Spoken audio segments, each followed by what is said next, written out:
There are some voices that take you somewhere. There's a spirit behind them that makes you feel something powerful. Man, CeCe Winans, she's one of those singers. She's also the best-selling and most decorated female gospel artist of all time. As a woman who spent her life grounded in faith, CeCe knows a thing or two about believing. And that voice, that gift from God, she says, all you have to do is listen. God, we believe for it. That's the single off her first ever live album, Believe For It. And that's also the name of her most recent book, Believe For It, Passing on Faith to the Next Generation. The book touches on the importance of instilling faith into our kids and then their kids. And as a mom myself, I just couldn't wait to soak in all of CeCe's wisdom. First of all, I am so honored. I don't know what the right word is. I think honored is the right word, to be sitting with you. I'm honored to be with you. You are, among other things, the most decorated gospel singer of all time. I think that's fair to say. Mm-hmm. You are a mother. You're a grandmother. You are lit from within and always have been. So I try to picture you as a little girl. Like, I look at you and I kind of see her. Mm-hmm. Was little CeCe outgoing? Was she shy? What was she like? Little CeCe was probably more shy than not. Mm-hmm.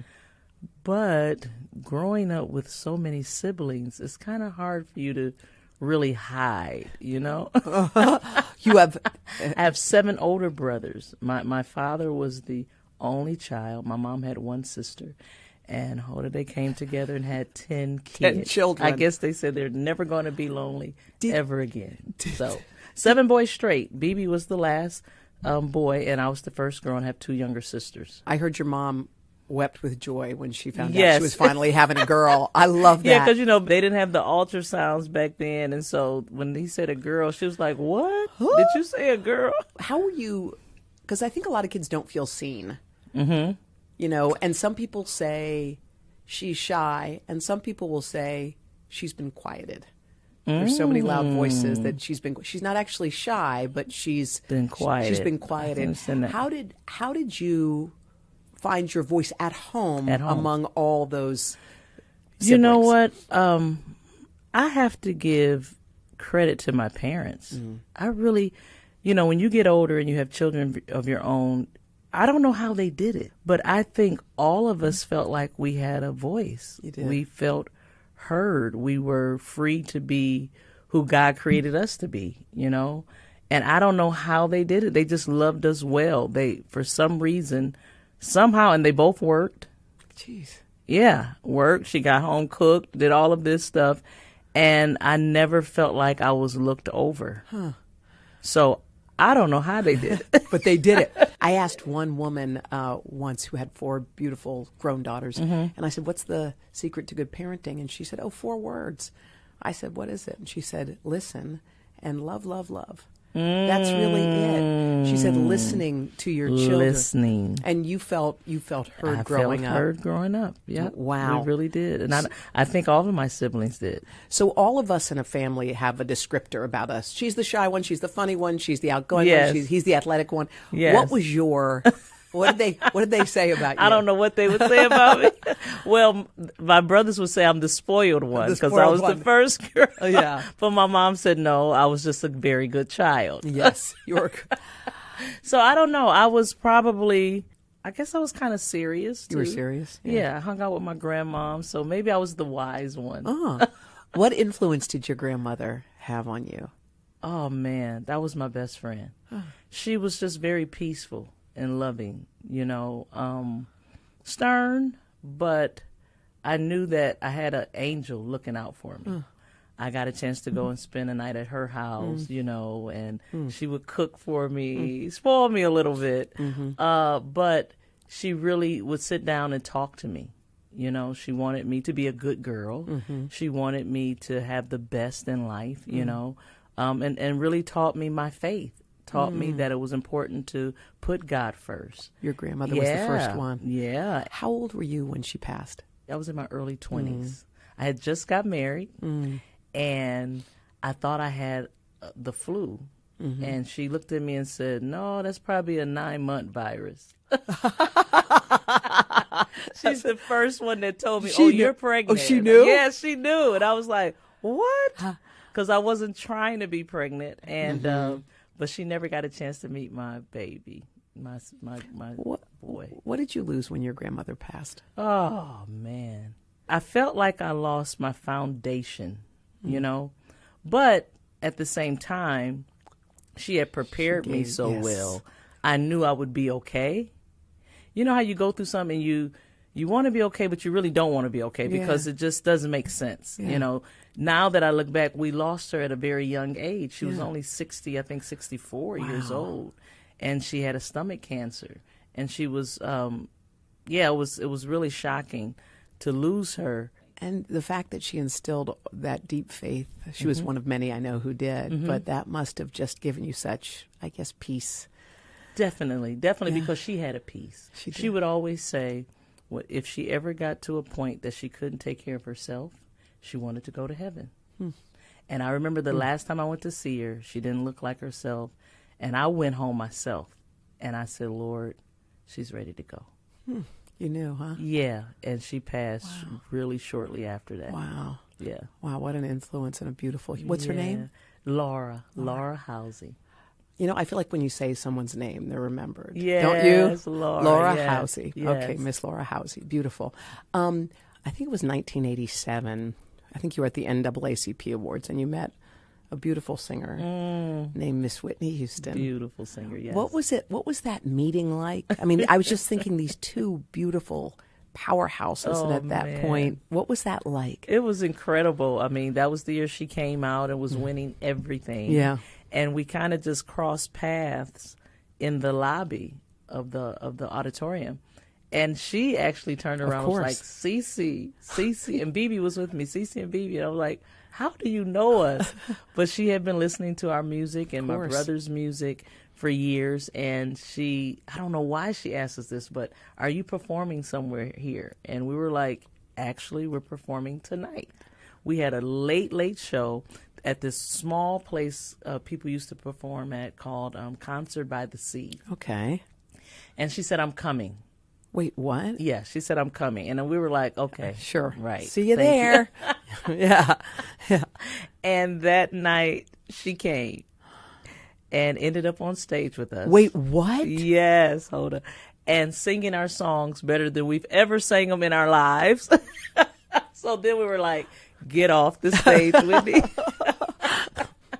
But that was the beginning of our friendship. And you sang together on the Waiting to Exhale track, which was that song. Count on Me. Come on. Oh. Count on me through thick and thin, a friendship that will never end. That was so beautiful. It was so perfect. It was who we were. We were sisters. We were friends. And I love her. I mean, what a voice. I remember when she had just finished the soundtrack to Bodyguard. Yes. She was in California, and she called me. She said, you got to hear this, sis. You got to hear this. And she started playing those songs. You're dying. Wow. I had no words. I was like, well, you're going somewhere you've never been before, because those songs and the way she articulated them, it was just incredible. Yeah, spectacular. You stayed in the gospel lane, although your music has crossed over a million times, obviously. Some chose to go pop. Right. Some like back in the day, Sam Cooke went one way. How come you decided to stay in this lane and not kind of venture out? Yeah. I feel that is really important. The message that I carry and the message that I sing is something that is past entertainment, but it's something that ministers to the soul and to the hearts. And so I feel that call. I've done little things here and there, like commercials here and there, but as far as for a career, I never went into it for a career. It's always been a ministry. Yeah. And so I just feel it's the call of my life to, this is my purpose. And when you find your purpose, it's like you're stepping down if you try anything else. That's beautiful. That's really beautiful. When you find your purpose, that's why I was created. That's why I'm here. That's why he gave me the gift to do what I do. You know, it's a heart thing, and it's, yeah. Were you young when you married? Very young. Yeah. I've been married for, 38 years now. Whoa, 58. really? So I got married at 20. Did you know 1920. right away when you... I didn't know right away, but I liked him right away. Yeah, yeah. And what did he bring? Like, what was it about him that you remember? His smile. Yeah. His smile. Alvin he's a nice guy. He's just a nice guy. He's a very nice guy. He had joined the church in Detroit, and he became friends with my brothers. Mm-hmm. But also, he made me laugh. And laughter is important. I laugh a lot. And the Bible says that laughter is like a medicine. Yeah. And so it is, my whole family, we love to laugh. And laughter will take you through some hard times, you know? Was he intimidated walking into the Winan home? I'm sure he was. I'm sure he was. How do you think you're good enough? They made it really, and not just the Winan home, but I had 7 older brothers. So that's like having 8 fathers. Yeah. So even if you looked at our wedding tape, I don't know where it is at this point. What do you call them? The VHS. VHS. Yeah, those old things. I know. I got a bunch too. He had a look on his face like, should I do this? Because they had threatened him. It was horrible. They were not nice to him, but he made it through. Wow. So yes, he's an awesome guy. You said you came from a family of 10 siblings, and you have 2 children. Did you say to yourself, that was too many, I think I'd want 2, or was 2 just the way it kind of worked out? It just kind of worked out. Yeah. That's probably my only regret in life, is that I didn't have more children.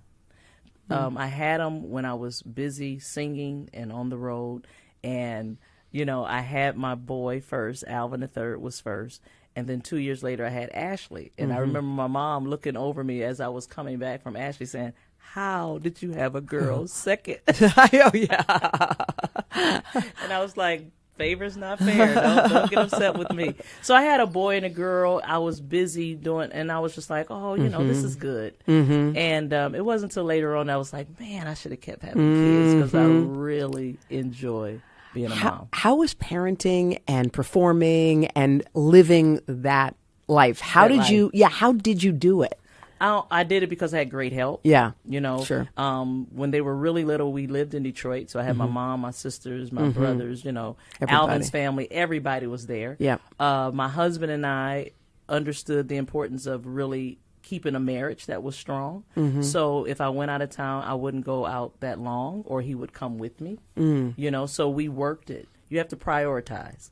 And it's something that you have to do at different stages. You know, when they were really small, babies, my mom was there, and I knew they were being taken care of. They were being looked after. But when they and got loved. a little bit older, I would bring them with me. When they got to the preteen age, where every child kind of loses their mind for a little while, I took them out of school, and they were homeschooled. Oh, you did? For years. I hired somebody. Yeah.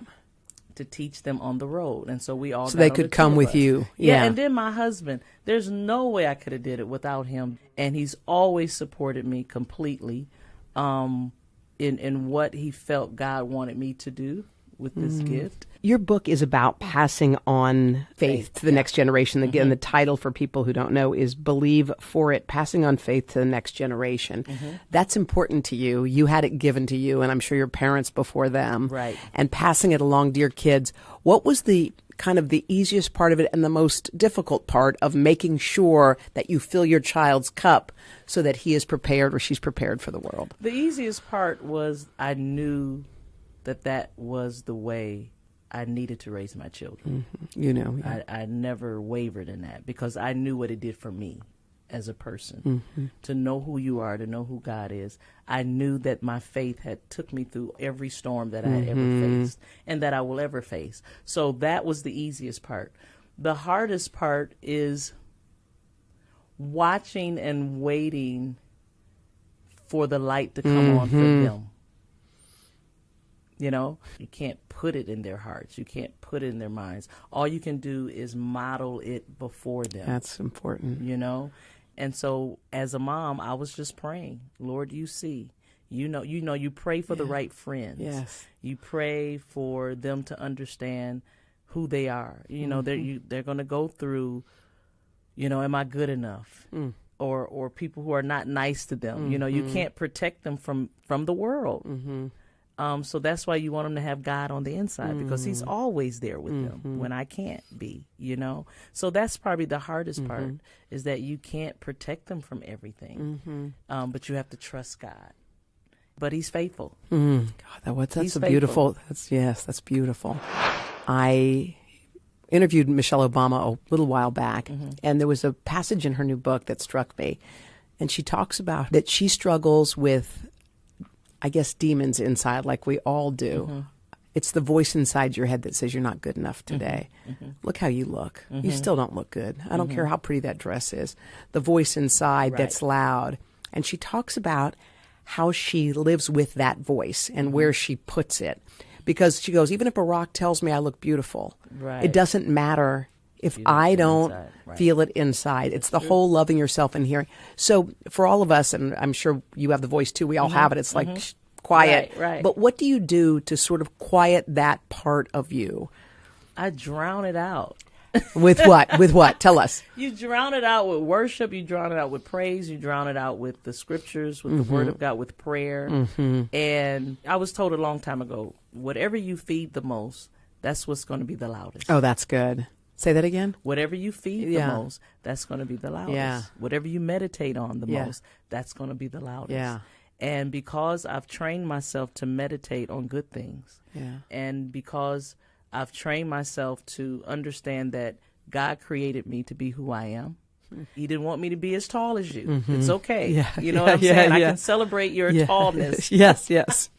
Yes. Without feeling like something's wrong with me because I'm not. You know what I'm saying? And so because I have that perspective, and that is that God perspective, that everyone's beautiful, and who am I to put down myself when God created me this way? I sing on the stage with people who sing better than me all the time. But it's almost like a puzzle. You can work all night on a puzzle and get everything together. And if that one piece is missing, I'm sorry. Yeah. It's like you're ready to just throw it all away. Yeah. And that's who we all are in the world. It's like there's a part that you play in this puzzle that nobody else can feel. It's a shape, it's a size, it's a temperament, it's a gift, it's a talent that completes the puzzle. That's beautiful. And to me, that quiets down anything else. Yeah. How do you, with big conflict or big loss in your life? Yeah. You talked about your grandmother. I know your brother passed. And just things. It's rough. Pain is pain. Pain is rough. Grief is grief. Actually, I was just invited to go and sing at a funeral that I know is going to be really, really rough. But you go through it one day at a time. Yeah. At least I've had to do that. Yeah. I remember when I lost my second eldest brother, and watching my parents. No parent should bury their child. But I watched how they walked through it, and it was pretty astounding to me. I remember when my brother took his last breath, actually, my father's first response was his hands went up. Oh, jeez. And I looked at him, and I'm just like, what? We're all crying. And then right away, he began to just thank the Lord for the years we had Ronald. I mean, he shifted the whole atmosphere to gratitude before depression could come in. And I'll never forget that. But I remember my sister asking me, CeCe, how are we going to make it without Ronald? How? I said, Debbie, I do not know. I do not know. I could cry thinking about it. I don't know how we're going to make it. But I know the God that we serve. This didn't take him by surprise. It took us by surprise, but it didn't take him by surprise. We're going to trust him to carry us through. And every day, you don't know how you're going to make it to the next day. But you wake up and it's like, I'm still here. And then, it's amazing how he just begins to heal your heart.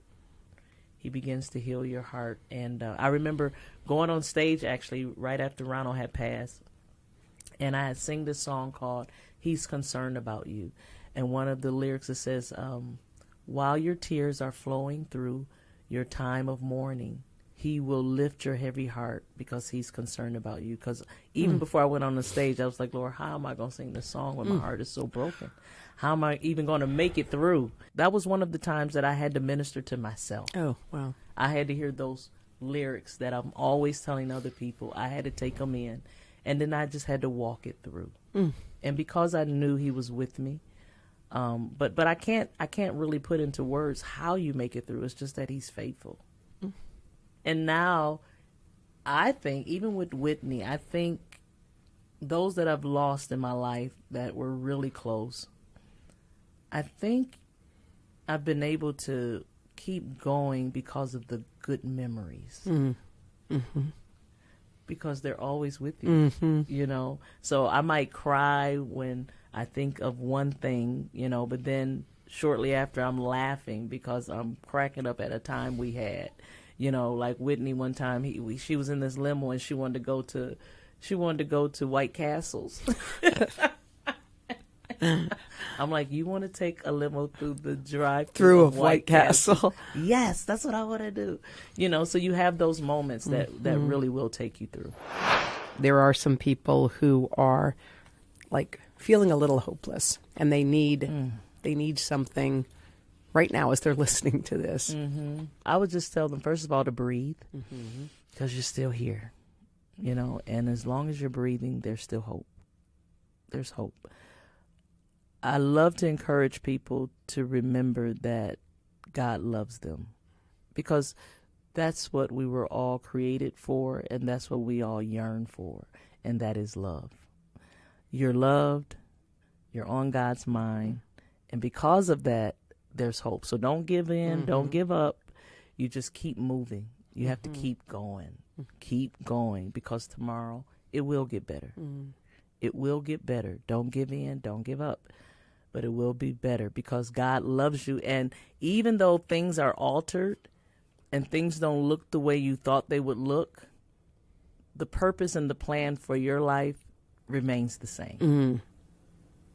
Yeah. That's good. It remains the same. And lastly, CeCe, I feel like there's something magical about this time in your life. You've had so many highs, but as you sit here today, I just feel like there's this, I mean, you always have this inner light, obviously, but you're at a magical time in your life now. What makes this stage in your life just special? Great question. Yeah. You're good at this. I feel that. Yeah. I feel it's so funny. I'm enjoying getting older. My mom is 86 now. I feel like at 58, I'm young enough to still do things, not just well, but probably better than I've ever done them before. But yet I'm old enough to have enough wisdom not to waste time. That's good. Yeah. Right? You're choosy. Yeah. You know what life is about.